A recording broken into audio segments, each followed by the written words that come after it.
here at Scottsdale Airport in front of Scottsdale Airport's control tower, and we're here with John Barrett and David Watts. JB is the air traffic manager, and David is the air traffic controller. JB, tell us a little bit about your field. We're located in Scottsdale, Arizona. We're located in a Class Delta airspace.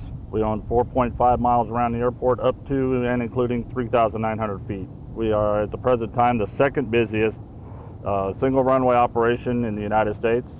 We run anywhere from the corporate aircraft, the G4, Gulfstream, down to the experimental type aircraft and smaller Cessnas and flight schools. How do you handle pilots that are not familiar with the area? What I would recommend is you call at least 10 miles out would be my first recommendation. And if you're not familiar with the airport or how we do things at Scottsdale, let us know that. Tell us you're first time in or unfamiliar, or even if you're a student pilot, you could tell us that, and we'll be glad to help you out any way we can. Find the airport, and we take that into consideration when if you're a student or a first timer in here. What about the arrivals? There seems to be among pilots sometimes confusion when TRACON actually hands us over to you guys and we get vectors to come into the pattern. What can you tell us about that? Generally speaking, we will get the handoff, and it'll be a flashing data tag with all the information on it, including your airspeed, your altitude, your call sign. Generally, we'll get it prior to 10 miles away from the airport. And once we accept that, then the TRACON can clear you for the approach and transfer communications to us. Sometimes the transfer of communications comes a little bit later due to controller workload at the TRACON, among other things, but we do know you're there. David, I think one of the very curious things as a pilot that I'd like to know is Scottsdale can sometimes be very busy for VFR work, for touch and goes. What's the actual procedure? Do you guys have a computer? Do you write that down on a piece of paper? What happens when you're just VFR, you're coming in for touch and goes, and the pattern is sort of full? What do you guys do? Well, that's a good question. We do use just a regular lined pad, notebook type pad, and a pen, and we'll write your call sign down, make designations where you're coming from, what type of activity you want to do, whether it be touch and goes. We do get strips for the instruments, but we'll also write them down to fit them in. Standing here looking at the configuration of the tower cab, we have the airport lighting panel, and panning over to the left we have the local 1 position, followed by the D-Bright position, followed by local 2 that's very seldom used.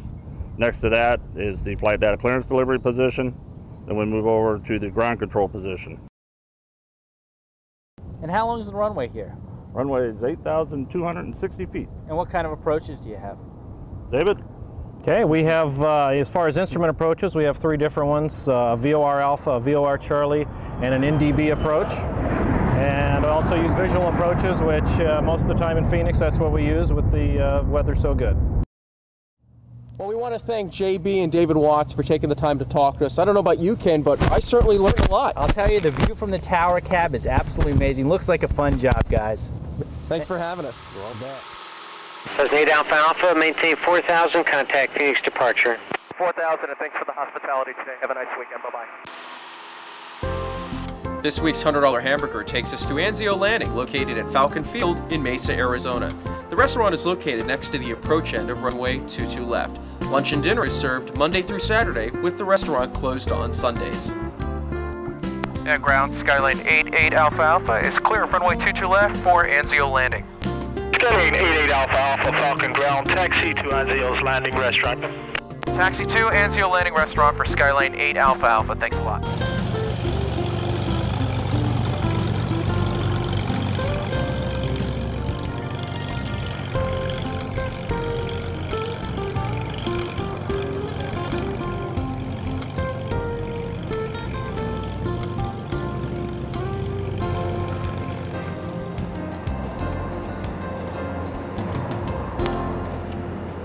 Ken, welcome to Mesa, Arizona and Falcon Field. You're hungry. We have some great food. I'm looking forward to dinner. You bet I am. Hi, Jeff Moss. Hey, Jeff, welcome. All right, we'll come into our special pilot's entrance here. We have lighted tie downs. Ah, yes, definitely our entrance, Ken. The pilot's entrance. For pilots only. Pilots. Falcon Field has a lot of history. It was an RAF training base in World War II. They trained about 2,000 British pilots here. About 23 are buried down the cemetery in Mesa.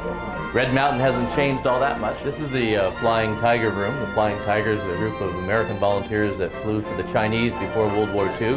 My father flew with the 14th Air Force in China.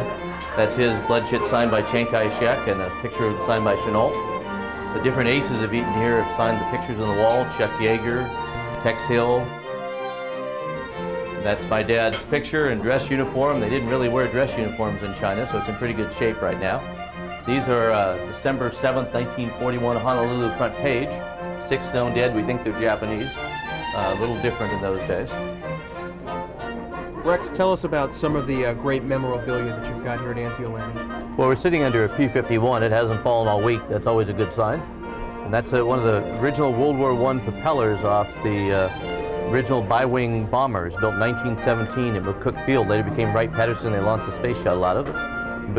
Below it are B-24 carburetors, and at the very end is a high-altitude bomber suit.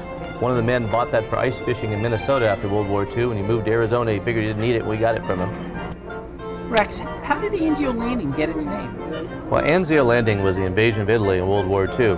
When I was out here to build a restaurant tying in with World War II and the planes landing and the history of this airfield, I was with my father and I asked him, what name could I call it? And he said, well, the only name I can think of is Anzio Landing. So being a history buff, I went, great.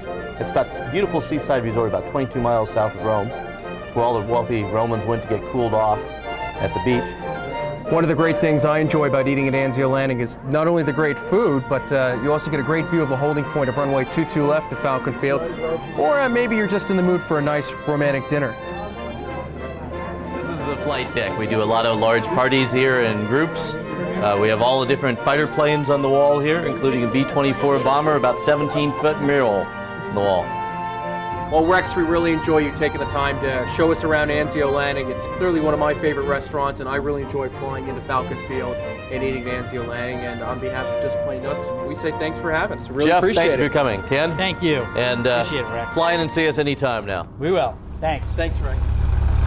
Here we go. Another great